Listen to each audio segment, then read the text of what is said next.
आज बात करते हैं भारतीय राजनीति के एक बहुत ही अनोखे पहलू की, जब कोई मुख्यमंत्री अपनी ही सीट हार जाता है। ये सवाल आज पश्चिम बंगाल की राजनीति में गूंज रहा है और इसका जवाब इतिहास में है। भवानीपुर में मुख्यमंत्री ममता बनर्जी को सीधी चुनौती दे रहे हैं शुभेंदु अधिकारी। ये एक हाई स्टेक्स मुकाबला है। ये कहानी 2021 चुनाव की है। तब ममता बनर्जी नंदीग्राम में शुभेंदु अधिकारी से हार गई थीं।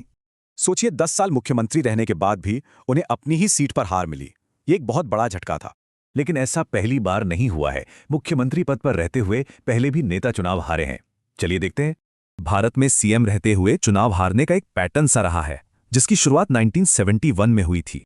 तो सबसे पहले थे त्रिभुवन नारायण सिंह। 1971 में उत्तर प्रदेश में उन्हें अपनी सीट गंवानी पड़ी थी। इस उपचुनाव में खुद प्रधानमंत्री इंदिरा गांधी ने प्रचार किया था। ये उनकी प्रतिष्ठा का सवाल बन गया था। अब चलते हैं एक और बड़ी हार की तरफ, उत्तराखंड में, जहां एक सीट की हार से पूरी सरकार ही चली गई। साल 2012 उत्तराखंड के सीएम थे बीसी खंडूरी, और वो अपनी कोटद्वार सीट से ही चुनाव हार गए। सिर्फ एक सीट।